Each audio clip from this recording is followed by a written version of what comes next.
आप सभी शिक्षक साथियों का स्वागत है। आज हम लोग सक्षमता परीक्षा 5 में जो फिजिकल टीचर के शिक्षक हैं उन्हीं के लिए यह वीडियो बन रहा है ना। तो जो भी शिक्षक इस वीडियो से यानी हमारे ग्रुप से जुड़ना चाहते हैं और साथ ही जो मैं पढ़ा रहा हूँ इसका PDF भी चाहते हैं तो आप दिए गए इस नंबर पर कांटेक्ट कर सकते हैं। ठीक है, कॉन्टैक्ट नंबर है आपका 8092430290।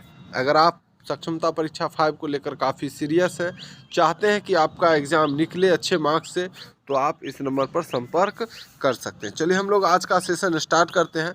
पहला सवाल हमारा कह रहा है कि फुटबॉल में एक टीम में कितने खिलाड़ी जो है मैदान पर खेलते हैं। एक टीम को बात किया जा रहा है ना, वैसे 2 टीम खेलता है तो एक टीम में जो है कितने खिलाड़ी मैदान पर खेलते हैं। 7 खिलाड़ी, 9 खिलाड़ी, 11 खिलाड़ी या 12 खिलाड़ी।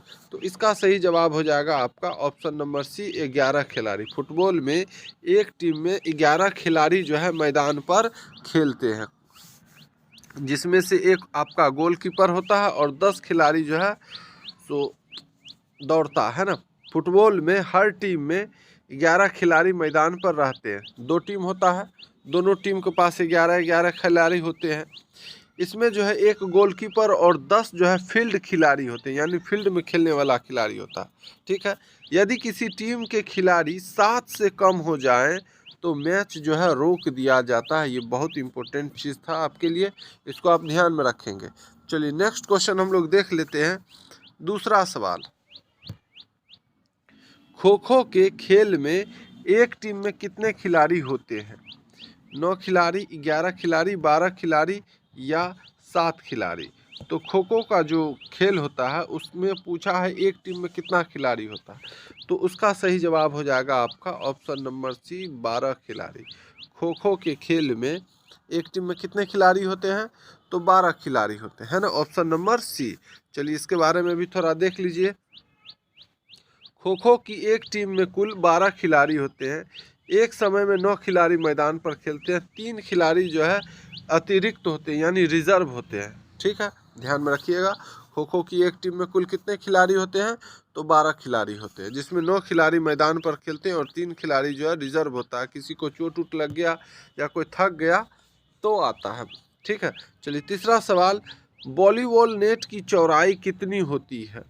1 मीटर, 2 मीटर, 3 मीटर या 5 मीटर। चौड़ाई की बात किया है, लंबाई नहीं, चौड़ाई है ना, कितना चौड़ा होता है। जैसे ये लंबाई हो गया और ये चौड़ा हो गया, तो वॉलीबॉल नेट की चौड़ाई हमसे पूछा कितना होता है, तो चौड़ाई होता है आपका 1 मीटर। कितना होता है, 1 मीटर। ऑप्शन नंबर ए इस सवाल का सही जवाब हो जाएगा, है ना। चलिए हम लोग चौड़ाई के बारे में भी देख लेते हैं। वॉलीबॉल नेट की चौड़ाई जो होती है वो 1 मीटर तो होती ही है, और उसकी लंबाई जो है 9.5 मीटर होती है।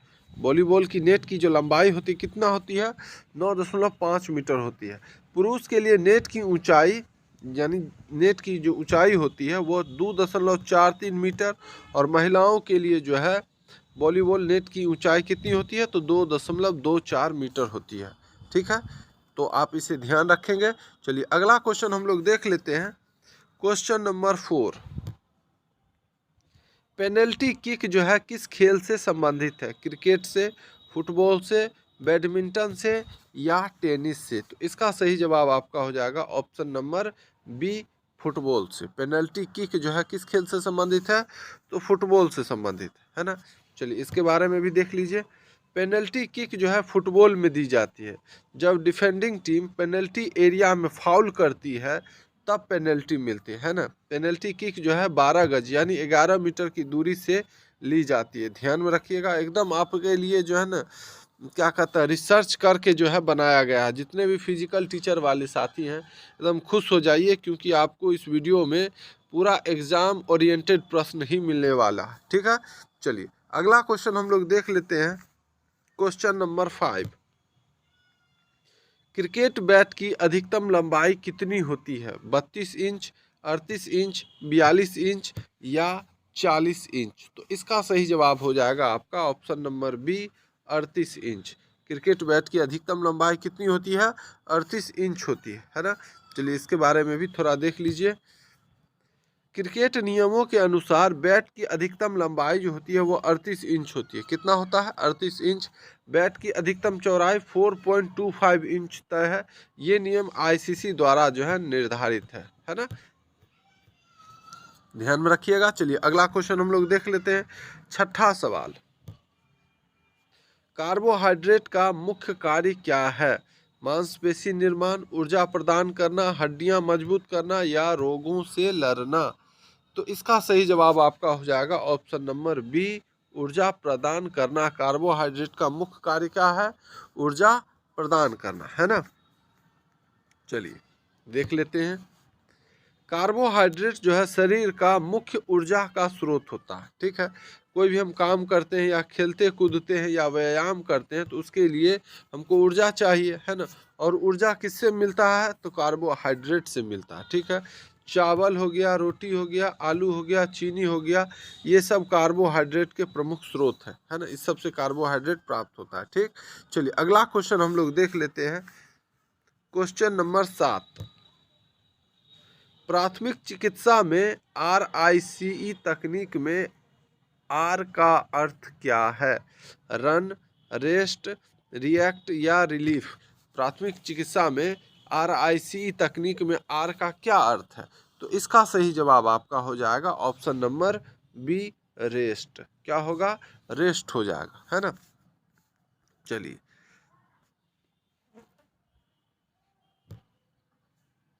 RICE तकनीक का प्रयोग चोट, मोच और सूजन में किया जाता है। किसमें?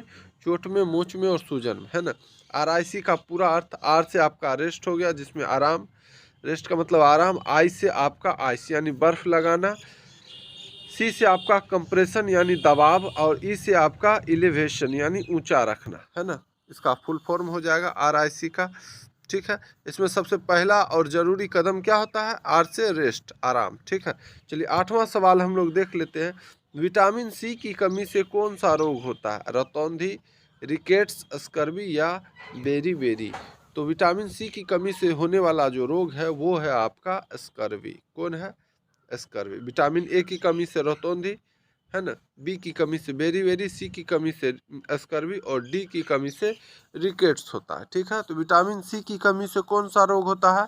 तो स्कर्वी होता है, ठीक है। चलिए इसके बारे में भी थोड़ा देख लेते हैं हम लोग। विटामिन सी की कमी से स्कर्वी रोग होता है और इसका लक्षण क्या है? तो मसूड़ों से खून आना। अगर आपके मसूड़ों से खून आ रहा है तो आपको विटामिन सी की कमी है। घाव देर से भरना, अगर आपको घाव हो गया, जख्म हो गया और वो जल्दी भर नहीं रहा है तो विटामिन सी की कमी है। कमजोरी, विटामिन सी की कमी है। तो इसको दूर करने का जो है उपाय है, नींबू खाइए, संतरा खाइए, अमरूद खाइए, है ना। ये सब विटामिन सी के अच्छे स्रोत हैं, ठीक है। चलिए अगला क्वेश्चन हम लोग देख लेते हैं। क्वेश्चन नंबर 9, दूषित जल से फैलने वाला रोग कौन सा है? मलेरिया, टीबी, हैजा या एड्स? तो इसका सही जवाब हो जाएगा आपका ऑप्शन नंबर सी, हैजा। दूषित जल से फैलने वाला रोग यानी गंदा जल से फैलने वाला रोग जो है वो है आपका हैजा, है ना। चलिए इसके बारे में भी देख लीजिए। हैजा जो है दूषित पानी और भोजन से फैलने वाला रोग है, यानी दूषित जल और दूषित भोजन से फैलने वाला रोग क्या हैजा है। यह रोग जो है बैक्टीरिया से होता है ना। हैजा जो है किससे होता है? तो बैक्टीरिया से होता है, ठीक है। विब्रियो, विब्रियो कोलेरा से, ठीक है, बैक्टीरिया का नाम है। और इसका जो लक्षण है हैजा का, तेज दस्त, उल्टी, शरीर में पानी की कमी, यानी आपको उल्टी भी हो रहा है और पैखाना भी हो रहा है, ठीक है। तो इसमें क्या होगा कि शरीर से पानी का कमी हो जाएगा, शरीर पूरा सूख जाएगा, ठीक है। तो ये आपका हैजा का लक्षण है, ठीक है। चलिए अगला क्वेश्चन हम लोग देख ले। क्वेश्चन नंबर 10, 10वां सवाल, सोयाबीन और दालें किस पोषक तत्व का अच्छा स्रोत है? वसा का, प्रोटीन का, कार्बोहाइड्रेट का या विटामिन डी का? तो सोयाबीन और दालें जो है या प्रोटीन का अच्छा स्रोत है ना। किसका? प्रोटीन का। ऑप्शन नंबर बी इस सवाल का सही उत्तर हो जाएगा। सोयाबीन और दालें प्रोटीन का प्रमुख शाकाहारी स्रोत है। प्रोटीन का कार्य क्या क्या है? मांसपेशियों का निर्माण करना, शरीर की मरम्मत करना, वृद्धि और विकास, शरीर की वृद्धि और विकास में जो है प्रोटीन बहुत महत्वपूर्ण योगदान निभाता है। ठीक है, चलिए नेक्स्ट क्वेश्चन हम लोग देख लेते हैं। क्वेश्चन नंबर 11, खेल प्रशिक्षण का मुख्य उद्देश्य क्या होता है? समय बिताना, खेल प्रदर्शन में सुधार, नए कपड़े पहनना या मैदान की सफाई। तो इसका सही जवाब आपका बिल्कुल सही आप सोच रहे हैं, ऑप्शन नंबर बी ही होगा, खेल प्रदर्शन में सुधार। खेल प्रशिक्षण का मुख्य उद्देश्य क्या है? तो खेल प्रदर्शन में सुधार, है ना। खेल प्रशिक्षण का उद्देश्य खिलाड़ी की शारीरिक क्षमता, तकनीक और सहन शक्ति को बढ़ाना होता है। नियमित प्रशिक्षण से जो है गति, शक्ति और संतुलन और कौशल में जो है क्या होता है? सुधार होता है ना, बिल्कुल होता है। चलिए अगला क्वेश्चन, क्वेश्चन नंबर 12, मुख्य प्रतियोगिता से पहले शरीर को तैयार करने की प्रक्रिया क्या कहलाती है? कूल डाउन, वार्म अप, विश्राम या मनोरंजन। तो इसका सही जवाब आपका हो जाएगा option number B, warm up, है ना। कोई भी प्रतियोगिता से पहले जो है शरीर को क्या किया जाता है? तो वार्म अप किया जाता है ना। क्यों किया जाता है इसके बारे में देख लीजिए। सब कुछ आपको आसान तरीके से मैं बता रहा हूँ, है ना। बहुत रिसर्च करके आपके लिए मैं वीडियो बना रहा हूँ। जो शिक्षक साथी चाहते हैं कि इसका पीडीएफ वो लें तो आप, मैंने जो शुरू में नंबर दिया था, आप उस पर कांटेक्ट कर सकते हैं। ठीक है, चलिए वार्म अप से शरीर जो है खेल के लिए तैयार होता है ना। इससे मांसपेशियों और जोड़ों में लचीलापन आता है ना, और चोट लगने की संभावना कम हो जाती है। वार्म अप करने के बाद क्या होता है कि मांसपेशियों और जोड़ों में लचीलापन होता है, जिसके कारण हम खेल में बेहतर तरीके से जो है खेल लेते हैं, है ना। और उसमें जो है चोट लगने की संभावना भी कम हो जाती है। चलिए अगला क्वेश्चन, क्वेश्चन नंबर 13,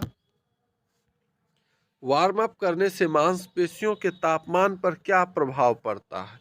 तापमान कम हो जाता है, तापमान बढ़ जाता है, कोई प्रभाव नहीं होता, या मांसपेशियां जम जाती है ना। वार्म अप थोड़ा करने से मांसपेशी के तापमान पर क्या प्रभाव पड़ेगा? तो तापमान क्या होगा? बढ़ जाएगा, है ना। तापमान, वार्म अप करने से शरीर का तापमान क्या होगा?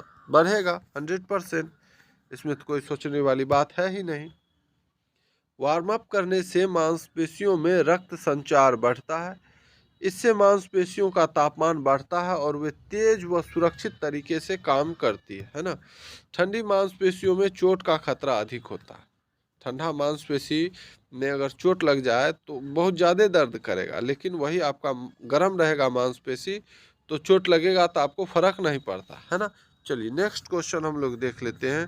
क्वेश्चन नंबर 14 कह रहा है आपका कि कूल डाउन कब किया जाता है? खेल से पहले, खेल या करे अभ्यास के बाद, सोते समय या सुबह में। कूल डाउन जो है कब किया जाता है? तो यह कब होता है? तो खेल या करा अभ्यास जब करते हैं, जब हम लोग थक जाते हैं, नहीं कहता है कूल डाउन, है ना। ऑप्शन नंबर बी आपका सही जवाब हो जाएगा। चलिए इसके बारे में भी थोड़ा अच्छे से देख लीजिए। कूल डाउन खेल या भारी व्यायाम के तुरंत बाद जो है किया जाता है। इसमें हल्की दौड़, स्ट्रेचिंग या धीमी गतिविधियां जो है शामिल होती है। यह शरीर को धीरे धीरे सामान्य अवस्था में लाता है। ठीक है, समझ में आ गया होगा आप लोगों को। चलिए अगला क्वेश्चन हम लोग देख लेते हैं। क्वेश्चन नंबर 15, कूल डाउन का मुख्य लाभ क्या है? हृदय गति व तापमान सामान्य करना, अत्यधिक थकान, भूख बढ़ाना या नींद न आना। तो इसका सही जवाब क्या हो जाएगा 15 नंबर का? तो इसका सही जवाब बिल्कुल आप सोच रहे हैं, ऑप्शन नंबर ए यही होगा, है ना। हृदय गति व तापमान सामान्य करना, है ना। ऑप्शन नंबर ए इस सवाल का सही उत्तर हो जाएगा। चलिए इसके बारे में भी देख लीजिए। कोई भी प्रश्न को बगैर अच्छे तरीके से समझाए मैं छोड़ने वाला हूँ नहीं, है ना। चलिए कूल डाउन से हृदय गति और शरीर का तापमान धीरे धीरे क्या हो जाता है? सामान्य हो जाता है ना। मांसपेशियों में दर्द और अकड़न कम होती है। शरीर की रिकवरी प्रक्रिया जो है तेज होती है कूल डाउन से। ठीक है, चलिए अगला क्वेश्चन हम लोग देख लें। क्वेश्चन नंबर 16, खो खो के मैदान की कुल लंबाई और चौड़ाई जो है कितनी होती है? 27 गुने 16 मीटर, यानी 27 मीटर लंबा और 16 मीटर चौड़ा, 29 गुना 16 मीटर, 30 गुना 18 मीटर या 25 गुना 15 मीटर। तो इसका सही जवाब हो जाएगा आपका ऑप्शन नंबर ए, 27 गुने 16 मीटर, यानी 27 मीटर लंबा और 16 मीटर चौड़ा। खो खो के मैदान की जो लंबाई होगी वह 27 मीटर लंबा होगा और 16 मीटर चौड़ा हो जाएगा। ऑप्शन नंबर ए इस सवाल का सही उत्तर हो जाएगा, है ना। चलिए नेक्स्ट क्वेश्चन, क्वेश्चन नंबर 17। पुरुषों के लिए शॉट पुट यानी गोला फेंक का वजन कितना होता है पुरुष के लिए? 5.25 किलोग्राम, 7.26 किलोग्राम, 8 किलोग्राम या 6.25 किलोग्राम। तो इस सवाल का सही जवाब आपका हो जाएगा ऑप्शन नंबर बी, 7.26 किलोग्राम। पुरुष के लिए जो है शॉट पुट यानी गोला फेंक का वजन जो होता है, गोला का जो वजन होता है कितना होता है? 7.26 किलोग्राम होता है ना। चलिए देख लीजिए इसके बारे में अच्छे से।